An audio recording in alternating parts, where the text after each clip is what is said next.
237 আসনে বিএনপির সম্ভাব্য প্রার্থী চূড়ান্ত। প্রার্থী খালেদা জিয়া ও তারেক। 5 দাবিতে 6 নভেম্বর প্রধান উপদেষ্টাকে স্মারকলিপি দেবে জামায়াত সহ 8 দল। ফজলুর রহমান প্রার্থী হলেও মনোনয়ন পাননি রুমিন ফারহানা। বগুড়া 6 ও 7 আসনে লড়বেন মা ছেলে। 63 আসন ফাঁকা রেখেছে বিএনপি।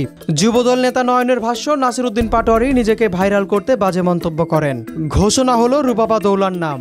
237 আসনে সম্ভাব্য প্রার্থী চূড়ান্ত করেছে বিএনপি। প্রার্থী হয়েছেন বেগম খালেদা জিয়া ও তারেক রহমান। তরুণদের মধ্যে প্রার্থী দেখা গেছে ঢাকায় ইশরাক, চট্টগ্রামে হুম্মাম কাদের চৌধুরী। প্রথমবারের মতো প্রার্থী হচ্ছেন বিএনপির ভারপ্রাপ্ত চেয়ারম্যান তারেক রহমান। তিনি বগুড়া 6 আসন থেকে ভোটের মাঠে লড়বেন। খালেদা জিয়া দিনাজপুর 3, বগুড়া 7 ও ফেনী 1 আসন থেকে নির্বাচন করবেন। 5 দাবিতে 6 নভেম্বর প্রধান উপদেষ্টাকে স্মারকলিপি দেবে জামায়াত সহ 8 দল। 6 নভেম্বর বেলা 11টায় প্রধান উপদেষ্টার কাছে স্মারকলিপি দিতে গণমিছিল করা হবে। তবে সরকার দাবি না মানলে তারা 11 নভেম্বর ঢাকায় বিক্ষোভ সমাবেশ করবে।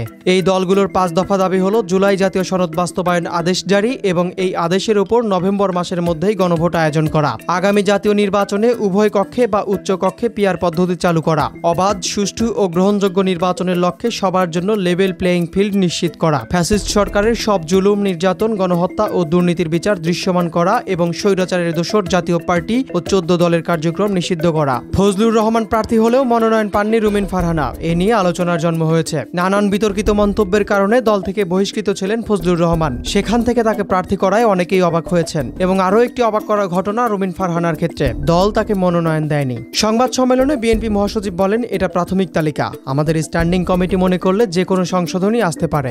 জাতীয় সংসদ নির্বাচনে অংশ নেবেন বিএনপি চেয়ারপারসন বেগম খালেদা জিয়া। খালেদা জিয়া লড়বেন 3 আসনে, তারেক রহমান 1টিতে। খালেদা জিয়া বগুড়া 7 আসনে প্রার্থী হবেন। তার ছেলে দলের ভারপ্রাপ্ত চেয়ারম্যান তারেক রহমান লড়বেন বগুড়া 6 আসন থেকে। এছাড়া দিনাজপুর 3 ও ফেনী 1 আসন থেকেও খালেদা জিয়া নির্বাচন করবেন। খালেদা জিয়া সাবেক 3 বারের প্রধানমন্ত্রী আর তারেক রহমান প্রথমবারের মতো এবার সংসদ সদস্য পদে প্রার্থী। 63 আসন ফাঁকা রেখেছে বিএনপি। নির্বাচনে 237টি আসনের প্রার্থীর নাম ঘোষণা করেছে দলটি। আওয়ামী লীগ বিরোধী আন্দোলনে রাজপথে পাশে থাকা সমমনা দলগুলোর জন্য বেশিরভাগ আসন ফাঁকা রাখা হয়েছে। আবার অনেক জায়গায় দলের মনোনয়ন প্রত্যাশীদের মধ্যে বিশৃঙ্খল পরিস্থিতি ঘটতে পারে, এই কারণে প্রার্থীর নাম ঘোষণা করা হয়নি। মির্জা ফখরুল ইসলাম আলমগীর বলেন, প্রায় 237 আসনের সম্ভাব্য প্রার্থী তালিকা দেওয়া হচ্ছে।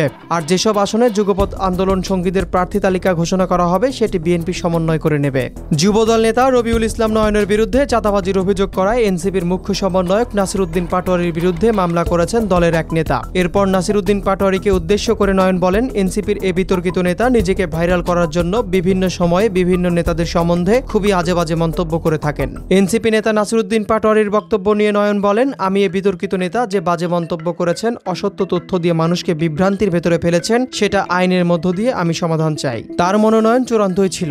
এনএসসির কোটায় তিনিই হচ্ছেন বিসিবির বোর্ড পরিচালক। এ খবর অনেক পুরনো, কিন্তু প্রায় 1 মাস সময় পার হলেও এতদিন বিসিবির পরিচালক পদে যোগ দেননি রুবাবা দৌলা। কেন দেননি তা নিয়ে অনেক রকম খবরই শোনা গেছে। রুবাবা দৌলা একটি বহুজাগতিক কোম্পানিতে কর্মরত, তাই বিসিবির পরিচালক পদে যোগদানের জন্য সেই প্রতিষ্ঠানের অনুমতি আগে প্রয়োজন। বর্তমানে যে প্রতিষ্ঠানে তিনি কর্মরত সেই প্রতিষ্ঠানের সাথে কথাবার্তা বলে নেওয়াই ছিল জরুরি। সে কারণেই জাতীয় ক্রীড়া পরিষদ থেকে রুবাবা দৌলার নাম আনুষ্ঠানিকভাবে বিজ্ঞপ্তি আকারে আসেনি। অবশেষে আজ এনএসসির প্রজ্ঞাপন জারি করা হয়েছে। সোমবার থেকেই ক্রিকেট পাড়ায় খবর, জাতীয় ক্রীড়া পরিষদ রুবাবা দৌলার নাম বিসিবি পরিচালক পদে আনুষ্ঠানিকভাবে ঘোষণা করেছে।